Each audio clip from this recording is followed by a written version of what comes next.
there's an old song, I know y'all remember, what the world needs now yeah. is love. Yeah. Yeah. And it's just... Dionne Warwick. Burt Bacharach, right? Yeah, Burt Bacharach wrote it, yeah. But I get that on my Apple Music. I like that song.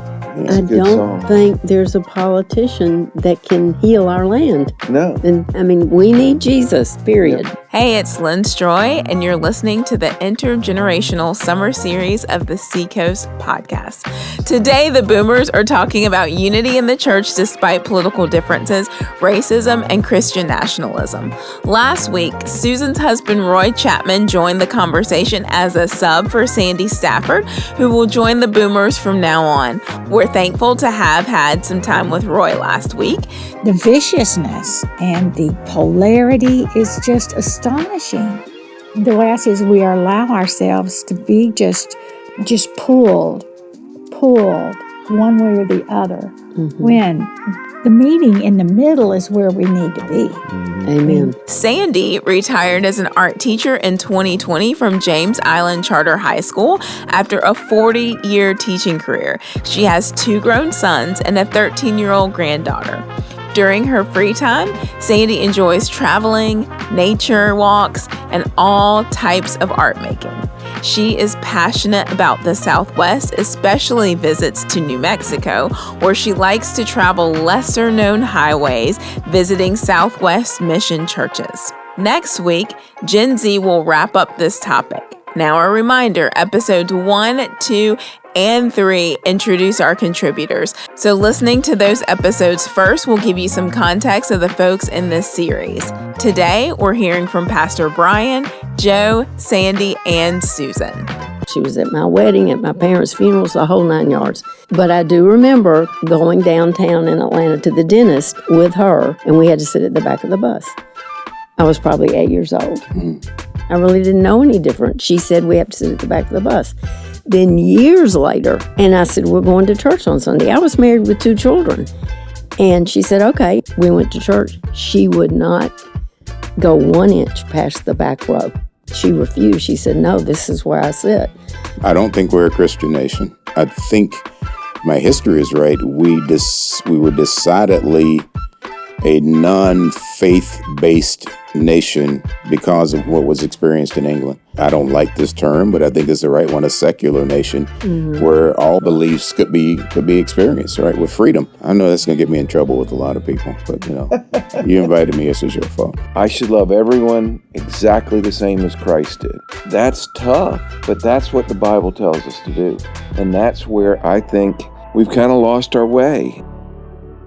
All right, well, welcome to the Seacoast podcast. This is, let me see how I can say this. This is part 2 conversation and part 2 of that part 2. So if you're listening, that was good. That was clear. That was really good. It makes sense to you guys. Yeah. Sounds perfectly confusing. So we've got nine 9 total episodes of this summer series, and we finished part 1. It was 3 episodes, 3 different age groups talking about AI and technology. Now we've moved on to a second subject area, and it'll be the deeper conversation of the whole series. And last week you heard from GenX and the Millennials. I would highly recommend, if you're listening to this episode and you haven't heard that one, you got to go back and listen to that, because I did a lot of unpacking that I will not do in this episode. We will, the 5 of us will actually use last week's episode as a starting point for a lot of the conversation that we're having right now. So I would highly recommend that you go back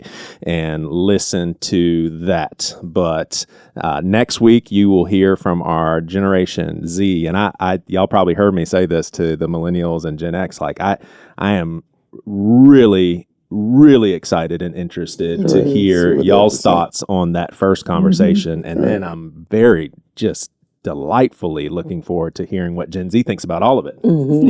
I just really am.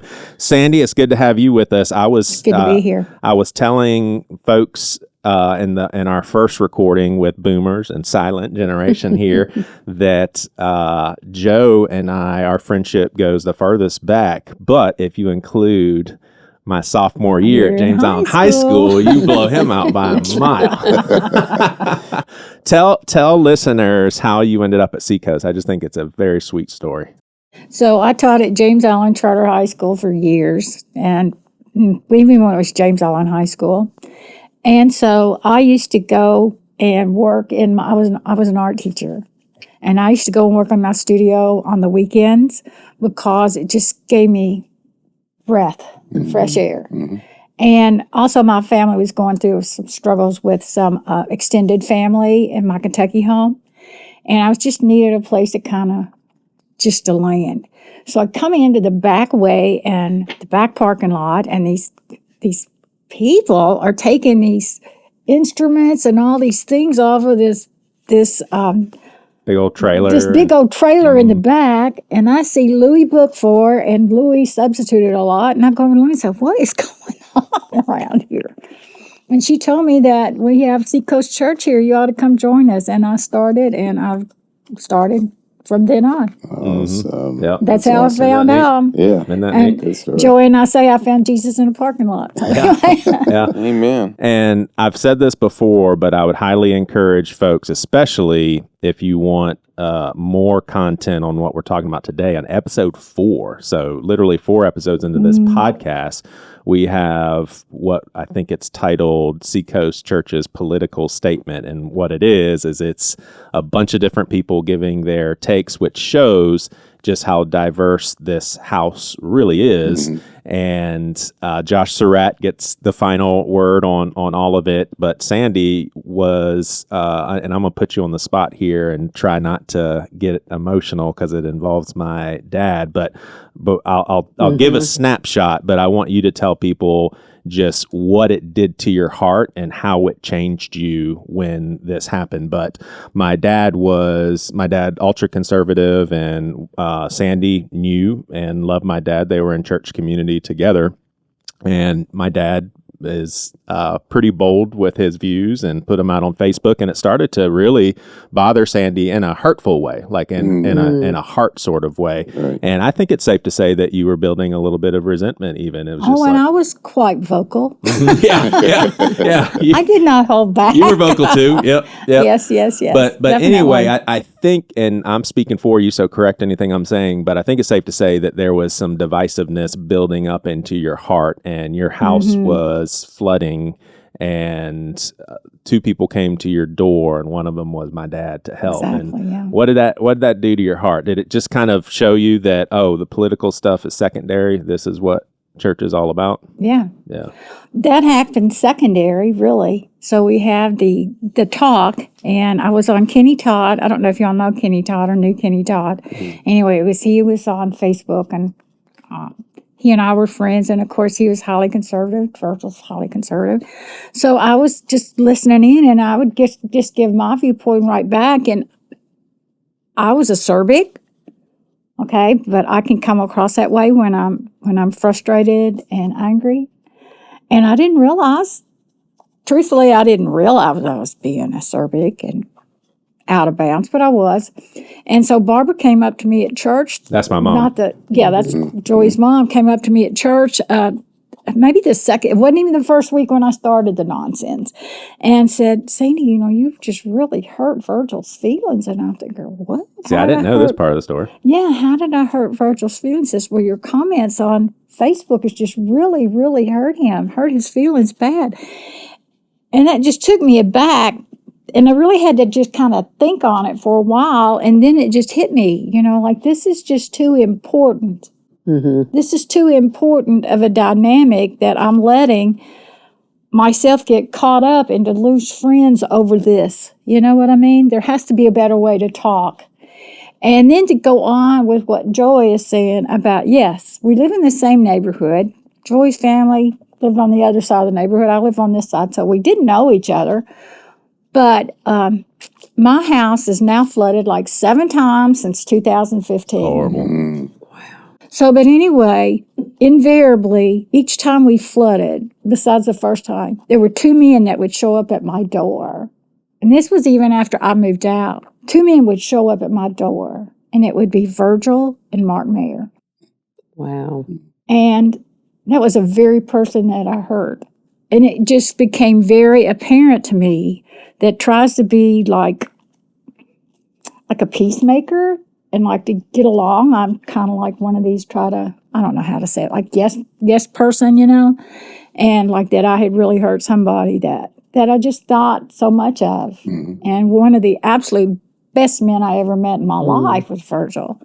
And I was glad I was able to repair that friendship. And thank goodness Barbara said something to me, or I would have just gone along my airhead way and never have realized and still be doing it, And you guys were in small group together until he passed. Yeah. Still, I'm still in. That's still in my small group. Yeah. But isn't that the experience we have at Seacoast? I think really when you sold out to Christ, the love of Christ transcends those other lines. It should. Exactly. It should. Yes. I think that's Yeah. I think the work is in us though to make sure that it does. Right. Though. I think it's safe to say, and obviously this is what we'll be talking about a lot, but I think it's safe to say that if politics causes division in your heart when it comes to the body of Christ, you have it too elevated. Right. You just do. I agree with that. I will say that the last time you heard from this group, we had Roy, your husband, on here. He was a good second stringer for you, Sandy. Right. And so Roy did a great job. We're happy to have Sandy with us. So it's pretty typical of this podcast, but we had some pre-conversation before we hit record that I think would have been great to have pressed record. But we were talking about this church specifically and how oftentimes we're not conservative enough for some people. Oftentimes we're not liberal enough for some people. People have left the church. We have discussed that the aim of Pastor Greg since day one has been to prioritize God's kingdom and for politics not to become any sort of hindrance from people finding Christ. And so we've avoided political affiliation. Not minimize politics necessarily, but it's just not a part of our platform. This podcast is a little bit different because we want to hear other people's perspectives, but it's not different in the sense of there's no political affiliation. If you see us talking to someone who's very political, I just want to encourage people with this podcast is don't see that as being affiliated with their views. See it as we're talking to a person that's wired up a certain way that may have some very strong convictions in one area or another, and they're a person and they have some airtime. But I do think some people have a hard time. Well, you're platforming this person and they're very political, so why would you do that? The podcast is a little bit different. But I just want to ask you guys, I mean, as the wiser ones of this series, at least from a longevity standpoint. That's about it. Are you marveling at polarity in our society? Or, an interesting question to ask you guys is, do y'all see it worse now than it's ever been? Because y'all live through some tough times in polarity. I mean, it's not like there's never been polarity, but do y'all see it today as worse than it's ever been? I was going to ask the question when I came in, who's the blue elephant that was out in the parking lot, but I won't ask that question. So I think it's a lot worse, now than it ever has been. But I don't think it's worse because people express their opinions. I think there's an air of boldness that goes with that I've never seen before. Mm-hmm. And I think that boldness sometimes lacks decorum. Mm-hmm. Lacks sensitivity or awareness of, or maybe it's back to the accountability thing, not feeling an accountability to be more balanced in the way people communicate about the way they feel about things. I think the judgment is the biggest thing that I see in it. And along with that, though, in our church, I believe the assumption that other people feel like we do, so I can speak that boldly, gets to be a stumbling block sometimes, personally, I say. Yeah, and if that person, typically what I see is if that person is saying something that you vehemently disagree with, they're bad for disagreeing with you. It's not they have a different opinion, it's you're actually a bad person, because how dare you believe that? Right. Yep. Y'all see the polarity as worse than ever? Yeah, there seems to be an arrogance, like Brian was addressing, the way people say things or post things. There also seems to be an unwillingness to, quote Pastor Greg, listen, love, and learn, or listen, learn, and love. But that's the one thing that has stuck with me. from when the staff would do their little teachings, small teachings on, I guess it was on YouTube, when we had COVID and the church was shut down. And Pastor Greg just kept saying, listen, love, and learn. Because obviously during COVID, everybody was this way or that way. Mm-hmm. But there just seems, I think I would agree with Brian. I mean, Brian and I lived through some really tough times, both being from the South. But also now there seems to be such violence, such deep-seated hatred, and road rage, killings in schools, I mean, guns in schools. I mean, it was just unheard of when we were coming up. So I would say yes. It just, the society as a whole, I mean, you're driving down the road and somebody cuts you off and passes you and you're like, don't look, just give, help me, Lord. Yeah, it's... That's very eye-opening for you guys to say it's worse than ever, because you've got to have memories, if I'm doing the math right, of teenage years of the 60s. Right. I mean, that to me, I'm like, worse than the 60s? But like Well, important political figures who are Martin Luther King speaking love and just basically saying, Yes. love your enemy, gets shot and yes. killed. Yes. I know. You're right.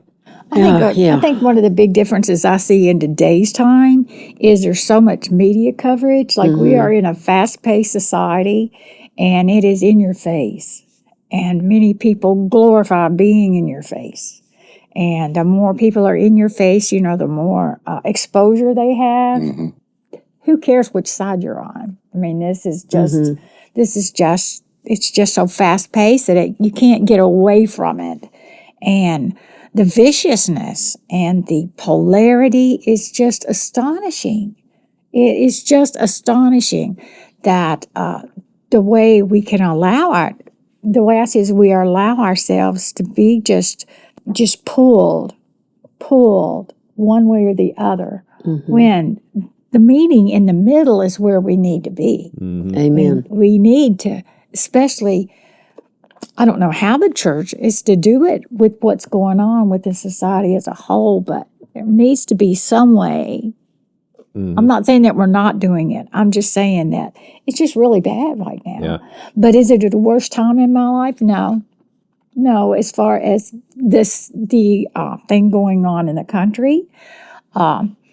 And I look back like when I was in college, main things that are still very main to me are women's rights. I protested a lot.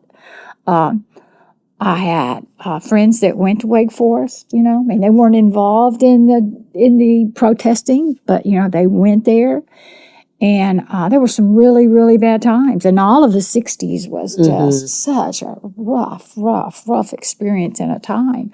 So a lot of upheaval, but nothing like what it is now. I mean, I even remember when I was young, adults being like, yeah, stupid Republican over there, or yeah, that's a dumb liberal, and we're sharing dinner together and having fun. That was just a fun comment because we're picking at each other. And there wasn't anything like emotionally angering about that. It was just like, yeah, we see differently. We're buds, Joe? I think it does have a lot to do with access. And I think that access, the social media, the news organizations, the instant access. I mean, yesterday there were 8 children shot. Yes. I don't have, like I said, social media, but I have this thing that shows up on the phone that's like a news page. And it's so sad that it happened. Like you said, it was really bad back in the 60s, from what I can read and see and tell. I mean, I was born in 62, so I don't have a whole lot of information from then. But we didn't have instant access back then. Exactly. Today, it's boom, instant. And boom, instantly, I believe, and I'm guilty of it, but I believe a lot of us take a side immediately based on what happened, based on who did what to whom. So right away, we assume that that person was in the wrong.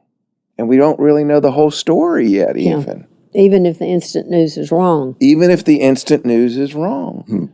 They but we'll reported go it. ahead and, they shouldn't have done that, and that wouldn't have happened. And we've got it all figured out, because I believe that I and many people today compartmentalize a challenge and go, that's the answer, and move on to the next news story. And everything gets turned into something political. Yeah. It seems like. Today, it's all political. I'm sure it happened in that instance, and I remember in Sandy Hook, and that was that was probably the most impactful thing that burdened my heart for a good little while, was that situation. And almost immediately, there's debates about gun control. Right. I'm like, there's a bunch of kindergartners that were slaughtered and parents who are never going to see their kids again, and you're arguing about guns? Now's not the time. No. Right. When is the time, though, in that particular case? I mean, there has to be a time to talk about those kinds of things, and you know, I get that, you know, from your heart posture and grieving over the loss of those kids, and like yesterday, you know, the loss of the 8 kids in Shreveport. Definitely, that's horrible. You know, and there's no excuse for it. You know, the person who perpetrated this crime, you know, in that particular case is wrong. You know, Right, I don't think we have to really argue about that part of it. But at some point in time, the root cause of that, or some aspect of the root cause of it, may be access to firearms. You know, something of that sort. And so I think you have to look at, my perspective is, look at these things in balance, you know, and know where your heart is, what your heart posture is around those things. Definitely don't get on social media and start voicing your opinions right away, you know, in that particular case, without knowing some facts. But, man, make up your mind. Where do you stand on these things? And start to be activists to the extent you can in those areas, you know? Yeah, and that was a good question. When do you? And I think it feels dishonoring, dehumanizing to those families when you skip the grief and go straight to anger. Okay. It's like, we got something to be really sad about right now collectively. Right. Let's move on to the anger a little bit later. Right now, we're burying a bunch of kindergartners, you know? Yeah. That'd be kind of... That was horrible. Ugh. Yeah. Well, I think we already naturally talked about what Christians need to let go of in order to find unity. And I think we would all agree that the kingdom of God needs to be prioritized. And feel free to dip your toes in that too when you answer this question. But I think a really important and necessary question for the church is, how do we find unity when both sides see the other side as dangerous? Yeah. Not misinformed, dangerous. Not misled. They see them as dangerous. For example, there are people who, and I understand both perspectives, but people, and I'll try to be as generic as possible, but a lot of Democrats would call people who would vote for the Republican candidate, you're a dangerous person. And I'm not even sure if I can call you a Christian if you would vote for that person. I know Christians who would say, if that's how you get meaning out of God's word, if that's how you read these scriptures, then you're dangerous to the body of Christ. There's no way you should be able to get a verse and take it how you take it. So I can even honor the heart of someone saying that person is a bad influence. But it just so happens that there are a lot of people in the church who then are bad influences according to your big group. And then that big group, you're a bad influence. And I think I told the Gen X and Millennials, I'm pretty pessimistic about this. It seems like we're just getting worse and worse and worse when it comes to the polarity in the church. But how do we come together when both sides feel like they're dangerous? Keep the main thing. Keep your eyes on Jesus. I see you, Joe. And we've got to be able to let go of our pride and our self-centeredness, and we dig in our heels and just won't listen. There's an unwillingness to even have a conversation. I had a conversation with a dear friend of mine, it's a former neighbor, on Saturday. And she makes no bones about it that she and I are totally different politically. Totally different. But our friendship goes back to 1983. Am I going to throw that away? So she talks, I talk, or we don't talk about politics. She knows how I stand, and I know how she stands. And she's not a believer that I know of, but she jokes about going on Christmas and Easter when her children were growing up. But and I have another friend who we go way back to the early 70s. It's the same thing. She's totally different than I am, even on some spiritual issues. But I love her like a sister, and I'm just not willing to let go of that. You know, it's too important. Yeah. They're people. They're human beings. I mean, it's almost like we don't allow other people to be wrong. right. Like you can't have a friend that you think is wrong and still be their friend. Another Greg Surratt quote. You may be right. Right. But when you know in your heart they're wrong, you may be right. Yeah. That's a very diffusing thing to say in a hyped up conversation. Is you may be right. Yeah. You know? And that's a very humbling statement to say, I believe so strongly, you may be right. Because guess what? I'm not inerrant. That's right. That's right. What do you think, Sandy? I think one thing that's polarizing us so much is we're moving away from the philosophies that we hold. I don't know if a philosophy is probably not wrong. The concepts that we feel about party affiliation that we have. And it's gotten lost in the nonsense that goes on both sides. Amen. So I'm a strong believer in conservative values. Okay? I'm a strong value in conservative values such as, mind your money, take care of things. I'm also a strong believer in social programs. It's almost like, okay, you see the other side is dangerous, love anyway, and pull in closer. Yeah. Pulling closer. Pull in closer, and let's figure this out. And get back to what we basically stood for instead of all of this all the way on this side and this side. And our country was marked on sitting at a table and coming together. Mm-hmm. I mean, that's what our Congresses were for. That's why we had separation of three parties, of the three separations of the government. And it was so that you would have to come together and give and take. And we have lost that. Yeah, I agree with that. You want to go next? You want me to I'll go next. Yeah. All right, go ahead. A lot of the time, one conclusion I've come to, and I like to think of this as a starting point, is that two people can look at the same information, the same facts, and arrive at vastly different conclusions about it, right? Equally smart, maybe even equally loving, but just two different perspectives. And where does that come from? I think a lot of that comes from the environment they were raised in and the value system. I think you were talking a little bit about that, Sandy, that was prominent, in their upbringing and things of that sort. And some based on judgment and decisions they're making. So that would cause me to suspend judgment about that person and want to look at the circumstances and what's good and right, and appropriate, for a response.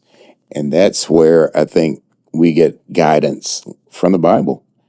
I think God's word is instructive in both of those areas. So once we've done away with the judgment about the other person and we stopped demonizing them, what then should we do? And I think the Bible provides us the best guidance in that. If we can get back to that truth and make decisions on that basis, I think we've got something to talk about in terms of how we behave and act towards each other. We just tend not to get back to that because we've already demonized the other person and decided they're dangerous, so I can't hear anything they have to say. And I'm going to look for the things that allow me to go deeper in the area that I've already made up my mind on. I don't think the discourse or the listening or the learning is in place anymore. I think it's like, this is the situation, make up your mind, or you're on this side, or you're on that side, and let's do everything we can to make sure our side wins, in that case. I think it's damaging. Yeah. My hope is we can get back to the point where we can listen to each other and we can make value-based and in our cases, faith-based decisions, that honor Christ. And that's how the church should be defined, as the ones that are listening, right? Slow to anger. Yep. Yeah. I think y'all summed it up. And there's an old joke about a lawyer graduated law school, went to work in a town, and he was the only lawyer in town. He was starving to death. So he called up a buddy from law school, and he came to the town, and now everybody had two lawyers, the one they liked and the one they didn't, and they were able to make a good living fighting each other.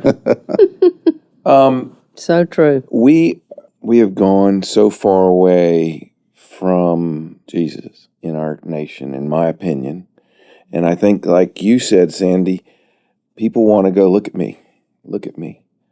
And so today it's not just, in my opinion, liberal and conservatism. It's all these other subgroups of people that have risen out of, look at me. And the world, our world in America at least, I believe, is not looking enough at Christ and how we're supposed to be.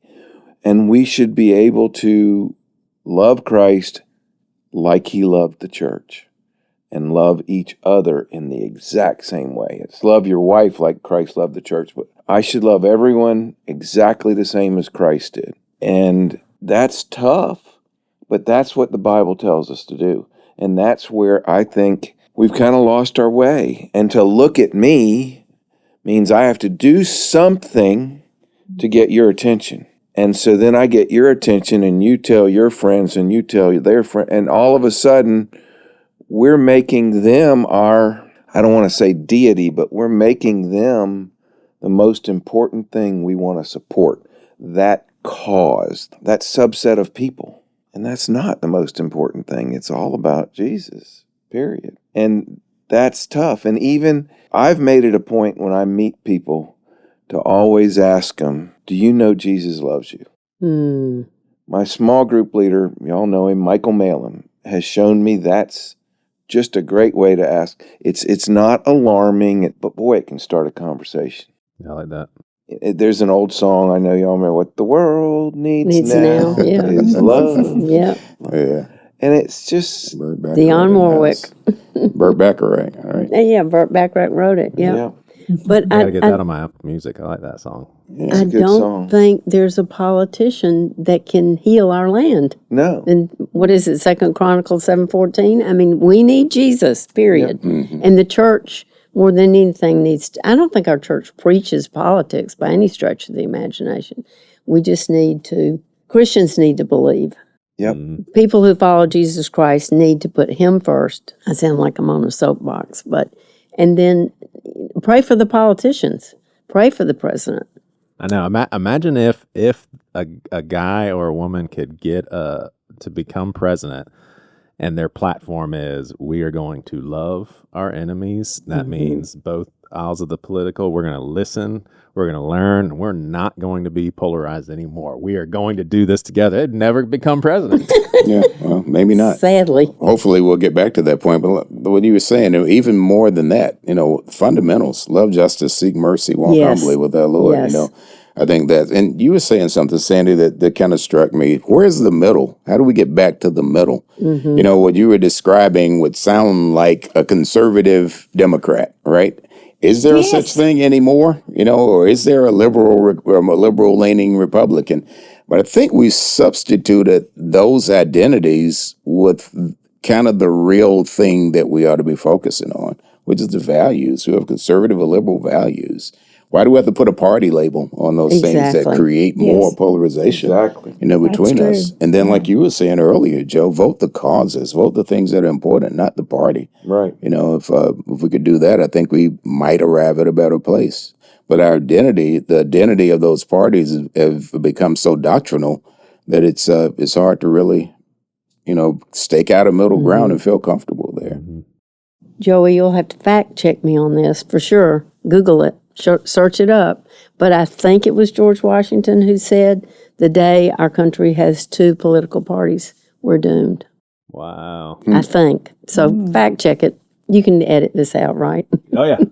I'll edit it out if he didn't say it. All right. Sharp turn. I got to ask you all, and especially those of you that have memories of the 60s, and I'm going to just ask this and let it ride. Are we better off as a society when it comes to racism than we were back then? Are we making progress? In 2026, are we less racist than what we were 50 years ago? I'll go first. Okay. I think the racism that I perceive now is different than the racism I perceived in the 60s. Okay. Growing up in the South, there were aspects of racism that were a lot more prominent that I had to pay attention to. As a black man growing up in the South, there were places that I knew were better that I didn't go to. There were places where I could express myself more freely, than others. So that you develop kind of alacrity, I guess is the word I'm looking for, within that, when that's, at least that's the way I was raised. So to a certain degree, that kind of racism was more identifiable, Just being a matter of fact, Yep. but still want to be sensitive. Colored restroom, white restroom. I mean, it was in your face, blatant. I We got don't it. think of you as equals. Shout out to my parents in this regard. I think I have to do that. I think they did an awesome job of sheltering me and my brother and sisters from that kind of racism. And I'm not sure it was as prevalent where I grew up, Exactly. in Atlanta, as it was then. I think Mayor Hartsfield in Atlanta was known for doing away with those kinds of things in public places, even though they may have existed in other parts of the South. I need to go back and Google That's that, true. see if that's true. So it wasn't that blatant, but there was an understanding that those things existed. But that was my parents and the school I went to and the community that taught me those lessons. But I think there was I used the word before, decorum. I think there was a level of decorum. It was impolite, to speak those things and to be in your face about them, much more so than it is now, because I think we're running into more blatant racism in a lot of ways now. That's been a recent thing that has happened, but it's disguised, and I think that's where things like, and I imagine this topic is going to come up, Christian nationalism, and things of that sort start to enter the picture, and the dividing lines between that and racism, those things and racism, or the possibility of racist agendas coming into place, they become a lot more blurred. It's a tricky time, I think, that we live in right now. Yeah. So it sounds like you're saying it's way more complicated than just to make a statement that we're better off now. That's a great way. I wish I had said it as eloquently as you did, Joy. That was I good. just used a different word. Yeah, well, yeah. And I want Good to use an preposition. example, and we've had him on the podcast. Lecrae was a very embraced hip hop artist by tons of white people in evangelicalism. And the first time, and he was friends with elite Christian white pastors, like big time names. And the first time he speaks his heart against police brutality, the church basically as a whole kind of writes him off and breaks his heart. Like, that's, to me, is, oh my, so you're going to platform this guy, esteem him, laud him until he says something that makes you uncomfortable. And then you're going to discount him as a brother in Christ? Yeah. Joe, you got your notes handy. I do. And your glasses are on. Oh, My yeah. glasses Here we go. are on. Here we go. Get ready. 62 I was born. You were born in 58. 55. 55. Yep. Okay, so you were a little bit more into the 60s. I wasn't. I was still, thumb-sucking kid almost. You're a young boomer. You're, I think so. I think. Am I not supposed to be in this group? No. Yeah. I don't You're on the mind. young extreme. I'm a Okay. young Gen Xer. Okay. Yeah. My father was much older than most parents. My father had me, he died when he was 65. I was 18, so he was, 47, 48 in 62. And so it takes him back to being born in the 20s. And he was born to a very wealthy family in Kentucky, who you trace that history back. He's politicians, lawyers, and slaveholders. And grew up with and I don't remember any of this. I was just told it by my grandmother. They had a nanny for my father and his brother that was a direct descendant of a slave that their grandparents had owned. My parents were racists. there's no doubt in my mind.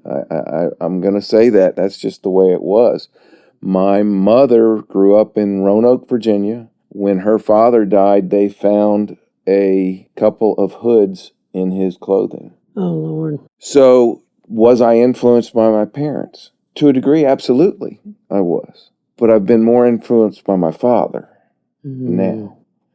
So personal experience, it goes back to, I love everybody I meet. I really do. And it's sad to watch the division that I see today.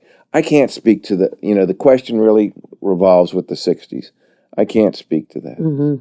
I see today, once again, look at me. I see the media saying, look at this, but don't look at it through this lens.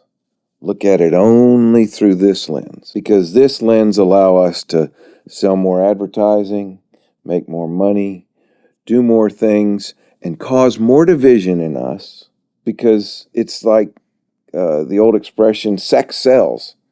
Well, now we see things when we were children that if you had a TV, you would never see that on TV. So I don't know if it's racism or if it's the world trying to make us less Christian. And I really kind of believe that. The world is against Christianity, in my opinion, as a major whole. And therefore, as long as we can keep someone over here and someone over here and them shouting at each other and saying, well, they're the dangerous talk, they're dangerous. They believe this. No, they're more dangerous. They believe this.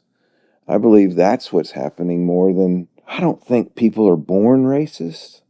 I don't think so. I do think they can be raised to be I do. racist. I do too. And I've seen. That sucks.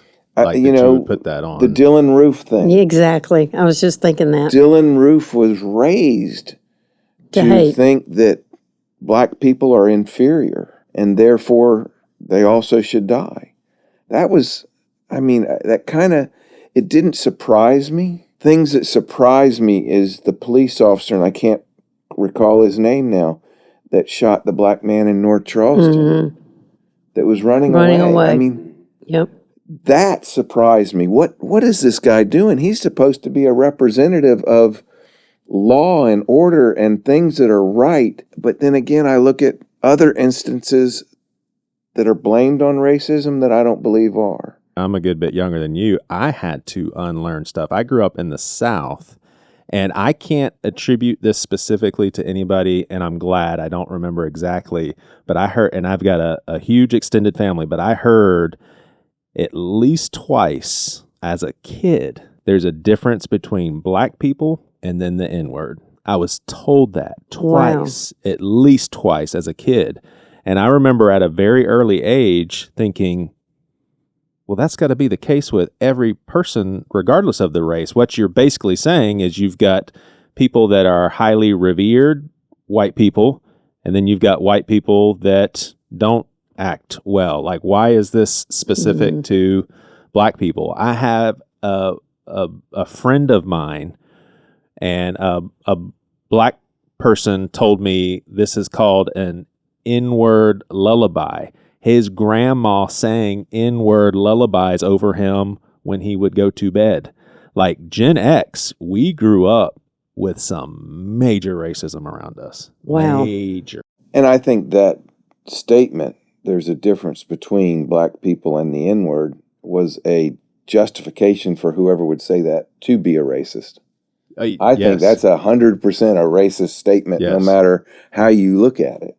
Mm-hmm. That's just them saying, well, I'm not that way. Right. Oh, I had that's all they were doing. I had an extended family member literally say, I'm not a racist, but, and then said the most racist comment. And I said, did you just say you're not a racist? I was probably like in my 20s, so I was trying to be respectful. I was like, what? What did you just say? And I don't think I've ever shared this on this podcast, but shout outs to Wally Cromwell, a kid that I grew up with in my neighborhood.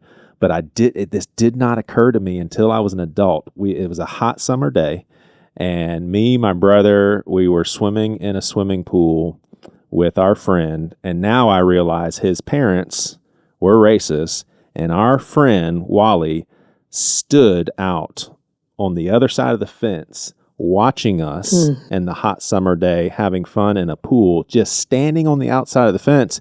And I just assumed, oh, I guess we're not allowed to have more than 3 people in the pool at the same time. But here I am enjoying a pool, and Wally was not allowed in the pool because of his color. And it did not occur to me until I was older that, oh, wow, I was swimming in a swimming pool with 2 white people, and the black guy on the other side of the fence was not allowed because of his skin color.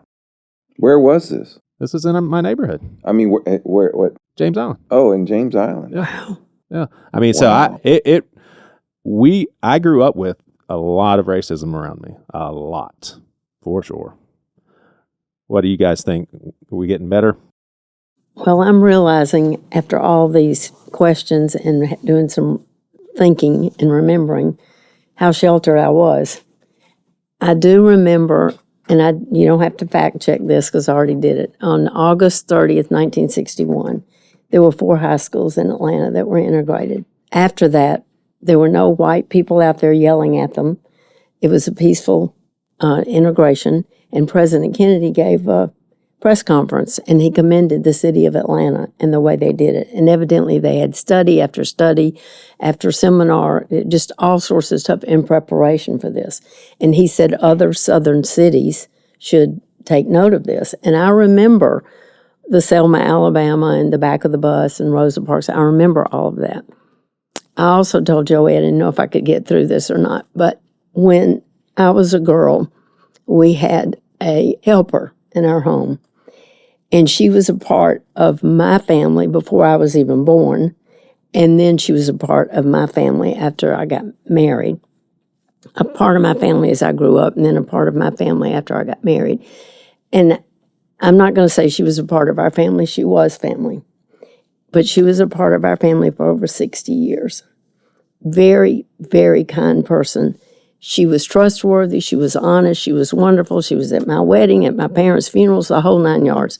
We just loved her. But I do remember going downtown in Atlanta to the dentist with her. She took me down there on the bus, and we had to sit at the back of the bus. I was probably 8 years old. And I was just, for lack of a better word, I was just ignorant. I really didn't know any different. She said we have to sit at the back of the bus. Then years later, when we lived in New Jersey, she came to our home to visit. And I said, we're going to church on Sunday. I was married with 2 children. And she said, okay. And she was dressed, and we went to church. She would not go 1 inch past the back row. She refused. She said, no, this is where I sit. So as far as racism goes, I was raised with this woman. Like I said, she was a part of my family. I will clarify, my mother worked full-time, and so she was in the home 5 days a week with me. I'm an only child. So I don't know. I didn't experience, of course, what Brian experienced, but I know there was, if you were black, you went to the back entrance of the Fox Theater, which is famous in Atlanta. It's just totally different experience for me. I don't know. I don't know what to say. I know it existed, but we had no blacks in our elementary school or our high school. Mm-hmm. So it was kind of, but yet I remember when these 4 high schools that I knew of were integrated, and it was peaceful, and that was in 61, and I graduated from high school in 63. Now later, after that, with Martin Luther King and all of that, and of course, I just remember it all. You know, it was very sad. It's almost like the outward public abrasive manifestations of racism were accepted in the 60s, such as segregating restrooms, right, where that's not on the table nowadays. No. I think you used the word subtle. Yeah. It's more subtle. Sandy, close us up on this racism talk, then we're going to move on to Christian nationalism. I just think it's more insidious now, and in many ways it's just, I just find it worse personally, and not acknowledged. And I have a real problem. This is a personal problem. I acknowledge it. But I live off of emotion, and I try not to be just an emotional body, but more of a rational body, but still, it's just who I am. And the term systemic racism and people not understanding that systemic racism is real. And it's definitely real when I was growing up. And like, we didn't realize, we were just in a small town. We all just kind of grew up. So we didn't realize there was racism. We just didn't. Right. We just didn't realize it. But it's even more insidious now because I see many people that do not acknowledge just the fact of being white, that we have systemic racism just from benefits that we have and have always had, and not understanding that everybody hasn't had those and still don't have those. Yeah, I don't understand how they don't understand. I just don't understand how they don't understand. Like, I have a real good friend. We go to church together, and we had a small group at my house, and we would sit around the table and talk. And we were talking. I had gotten a ticket. It's not unusual. That's part of the story. So anyway, she was saying that she just couldn't imagine getting stopped like that. She got stopped one time, and she can remember her hands being on the steering wheel locked like this because she was so scared for the policeman coming up next to her window. That just is just totally out of my wheelhouse, It's just totally out of my wheelhouse, that understanding. Like, I would never have a problem with that. And that's our generation. That happened in our generation when she was just driving, okay? Not just driving. That hadn't happened too long. That maybe happened 20 years ago for her. So it wasn't that long ago. I'm 70, so we were about 50 then. I know that a real good friend of mine I taught with, she taught her, she had to teach her son differently than I taught my son. Yes. About police and about the way that you react to law enforcement. That is true. And so fantastic. I'm so glad she told her son, because he is an engineer and he worked at Nucor, and he has an executive position in Nucor, and he was transferred. I think it's in Texas, but I'm not quite sure. And he was stopped in his neighborhood because he's a black guy in a neighborhood, in a gated community, driving around the neighborhood, and they just stopped him, pull everything out of his trunk and everything. That would not have happened to my son. Do you see what I'm saying? I mean, it is real, and it really, I find it offensive when white people don't acknowledge that they grew up with privileges that others don't have, and systemic racism is real. Yeah, it was super eye-opening for me. One of my best friends, Robbie Madison, and this was probably in the last 10 years, he said that I think it was his cousin, got stopped by a cop right in front of his grandma's house where they were all hanging out. And it was, for lack of better words, a traumatic situation in which I think one person fell apart crying because they're like, what's going to happen right now? Are we going to lose him? And then a couple of guys who are fathers told me, they're just like, yeah, we have literally 4 steps we teach our sons. The talk. That's basically, here's what you say, here's what you do. Right. You ask permission to get your license and registration. You make sure they know that's what you're getting. I mean, I haven't taught William that. No. You absolutely have to have that conversation. My daughter's 30 years old, and we definitely had the talk with her when she learned to drive, and she'd be out by herself. And it's turn the dome light on, roll all the windows down, put your hands on the steering wheel. And we didn't tell her not to make eye contact with the police person if she got stopped. I mean, that's one thing that's too far for me to go. So we didn't say that. We always believed in make eye contact, and but you have to have that conversation. At least we had to. Yeah. And I would recommend any black parent today who's got a child who's approaching driving age, have that conversation with them, because you've got to get your kid home at every night. And that was the thing we told our daughter, that your job is to get home every night. If you get your feelings hurt, if someone upsets you or things like that, we will help you with that. But come home every night, and these are things you need to do. It's existential. It still is, and it always has been. As a black man, do you feel also that you're surprised and maybe even burdened by people's unwillingness or inability to see systemic racism in play today? I think that denial is more than a river in Africa, So I think there's I think people know. They just deny it because they don't feel good about it, My dad was a World War II veteran. When he came home from World War II, he didn't get the benefits of the GI Bill right there. that white counterparts would have we gotten, can stop right there and say, there you go. Yep, and there's more to it. I mean, that's just one of the tangible examples, that exist. I didn't know that. What's that? I didn't know that didn't have benefit of the GI Bill. No. I didn't know that. No. Redlining practices were a place that were, kind of subterfuge that led to those kinds of things. But I think it's written into the legislation. I need to do some research on that about how the bill could be used.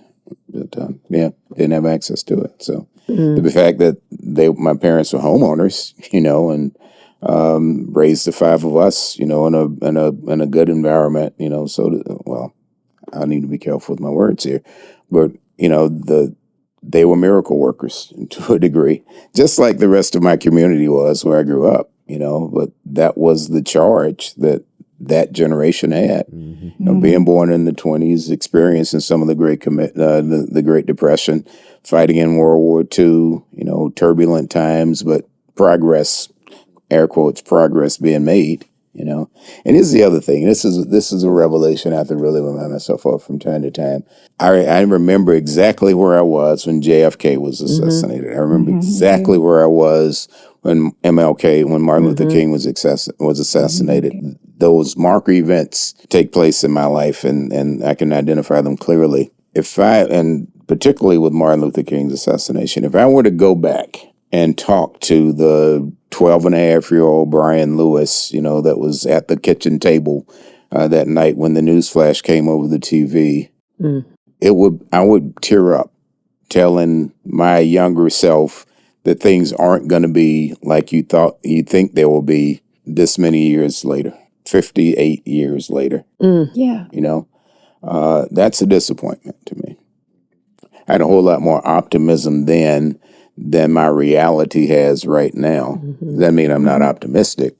It just means that we aren't where I thought we would be when I was looking forward to that point in time, even with the tragedy that had just happened in that case. Yeah, I need to be very careful with my words because I feel, and you're probably the fourth friend of mine who's African American who has pretty much emphatically said in a roundabout way or a direct way, no, things aren't better.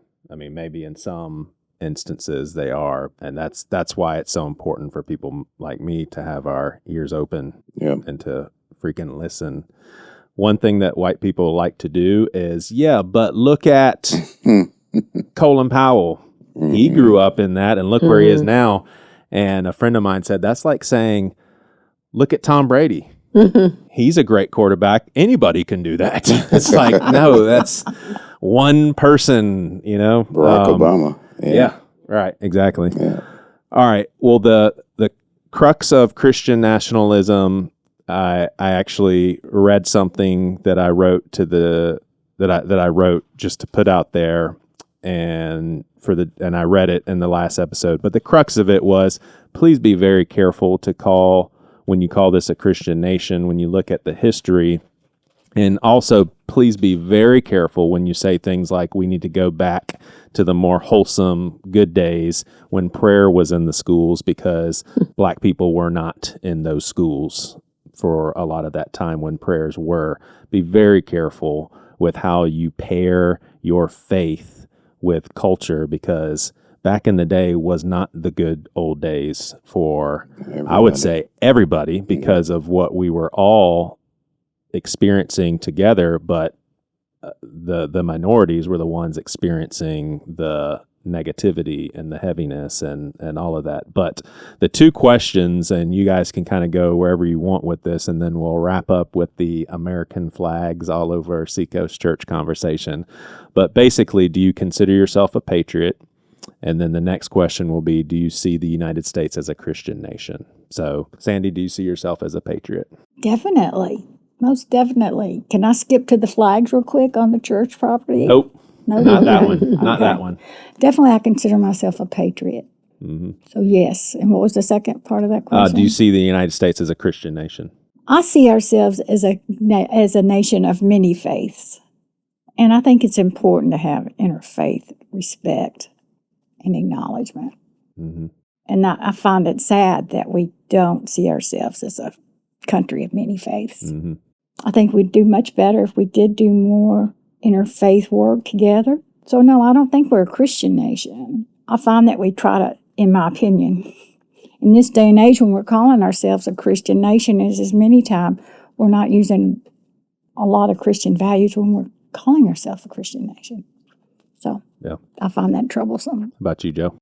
We are a blended nation of many, many, many cultural and religious beliefs. That's not even a question. When our nation was founded and we only had 70, 80, 100,000 people, I guess it was back then. It wasn't a whole lot of people. I do believe that it was founded on Christian principles. I believe that that's all throughout the documents that started this nation. Today, I guess, we've all seen statistics of people who claim to be Christian. And so I guess we have a majority of Christians, but does that make us a Christian nation? I don't know. What makes you a Christian nation? I think it's unimportant terminology, to be quite honest with you. That's kind of where I was heading with the question. I'm pulling a Jesus thing on you. I'm going to ask a question on a question. So I don't know if you can really just label us a Christian nation or anything else. Failing nation to Jesus, we're just a bunch of faulted people that are walking around trying to bumble through this, and those of us who are blessed enough to keep our eyes on Jesus should be doing fine, and our only one job is to help the others see him. Yeah. And I would challenge you personally, and we've had these conversations over lunch. We have. I don't think we were founded on Christian principles. We were founded on the religion of Christianity, which I think all of us would agree we don't want anything to do with religion, but we weren't founded on the teachings of Christ, or else we would have treated the Native Americans differently, for instance. That just one example. We weren't founded on Jesus's teachings. While I agree with that, we've got to look back in history even further at what those founding fathers had to work with, Sure, I'm not knocking them. I think in their opinion, they were doing the best they could. It's kind of like my father. I have to look at my father, earthly father. He did the best he could. Hopefully my children have learned better from me, and hopefully their children will learn better from them. And that's the hope of things to come that I pray for. But I do think the founding fathers thought they were using Christian principles. With major blind spots. Major blind spots. Absolutely. Absolutely. You patriotic? I believe I'm a patriot, yes. Yeah. Brian? Wow, there's a lot there. I don't think we're a Christian nation. I don't think we were ever intended to be a Christian nation. I think my history is right. We were decidedly a non-faith-based nation because of what was experienced in England. So I think the intentionality was not to be a Christian nation, but to be. We wouldn't. I don't like this term, but I think it's the right one. A secular nation, where all faith systems, faith beliefs could be experienced, right, with freedom. So I don't think we are. And I think I know that's going to get me in trouble with a lot of people. But you invited me. This is your fault. It is. Anything Brian and I say is Joey's fault. Right. Okay, that has to be said. There you go. Email me at joeysvensson@seacoast.net. There you go. You'll never get me. Yeah. I think we'd be better off if we use Christian principles to govern ourselves, to make decisions, to decide on how we're going to treat people and things of that sort. So I'm all in favor of that because I think it's the right way, for us to behave, to treat people, and to feel about ourselves, and to recognize the true higher power that exists. So I think when we say we're a Christian nation and we'd be better off if we returned to Christian principles, I'm like what point in time are you talking about? Yeah. And, let's talk about the dark side or the negatives that were in place, in each of those eras, because there are those things. So I don't think we're a Christian nation. I don't think we're intended to be. Yeah. Am I a patriot? I think I am. I want this, and the reason I say this, I want this nation to be the best nation that it possibly can be. And we're not there. Right. Okay. So it's kind of like, my family. I love my family. So I'm going to call them out on their stuff, that needs to be called out on, because I want them to do better. Same is true for the United States. I'll call the United States out on the things that I don't think we're doing according to who we say we are, or the design for the nation, because I want us to do better. I want us to do the things that we aren't doing well better. And that's out of love. That's not out of disdain. I heard someone say maybe I shouldn't say this. It's not as easy as That's the if best you. statement for podcasting. Maybe I shouldn't say this. Go ahead. If the option that if you don't like it, go someplace else. Well, I think that's unrealistic. I think, this is where I was born, where I was raised, or where I've inured rights, where I've paid taxes. There's some people that couldn't. Yeah, and that's exactly right. There are people who just simply can't, go someplace else because they don't like the way things are here. So that's not a solution. I think the solution is to do better, be the best we can be principled in the decisions we make and the choices we put in place, but be true, be honest, those things. Yeah. And for people that look at our past and say, no way you can call me patriotic, I understand that, but let's not forget some of the Americans, Frederick Douglass, Abe Lincoln, Booker T. Washington, Rosa Parks, like Martin Luther King. These are Americans. If you're seeing from those lenses, there's a lot to be proud of. Like, that's what I think is unfortunate is we forget about the folks who did unbelievable leadership, like costing their lives sort of work. Those are Americans. But I think part of that is how we present Americans. We have a month for Black History Month, but then when we talk America and patriotism, we show the founding fathers, Ben Franklin and Thomas Jefferson. It's like there's a lot of important people, and they're not all white. I consider myself more patriotic than not unpatriotic, but I think our country has a long way to go. I think we live in, some would say, the best country in the world. I think we live in a great country, and we have so much potential. And unfortunately, it's being frittered away by the government, by people, by politicians, and I do not consider us a Christian nation. If we were founded on Christian principles, and I know there's, different viewpoints on that, we've gone a long way. We've come a long way, baby, that I'll say, yeah. It's very sad, and it's hard to, so many young people today raised in the church, and they have a real substantial faith, and then they go to college, or they get out in the world, and it's like they were cut off, they don't believe it anymore because there's too many voices. Yeah. So. Yeah. All right. Well, the last question, and again, you have to listen to last episode for more context. I'm not going to go into it all, but July the 4th, at least this past year, tons of little American flags all over the church right across the street, our Mount Pleasant campus. Are you in favor of that, neutral, or against? We'll start with you, Sandy. I kind of played my hand, didn't I? I'm against, because the American flag is like any big iconic symbol. Iconic symbols have a lot of power, okay? And if it was just for stand up as for our country and freedom, and that's the only way that we shine the light on the American flag in our country at this time, then yes. But that's not the way it's seen by many people, which is political. And I don't think that the church, I'm a big believer in the separation of church and state. Crux of being a part of a teaching, being a teacher is part of that.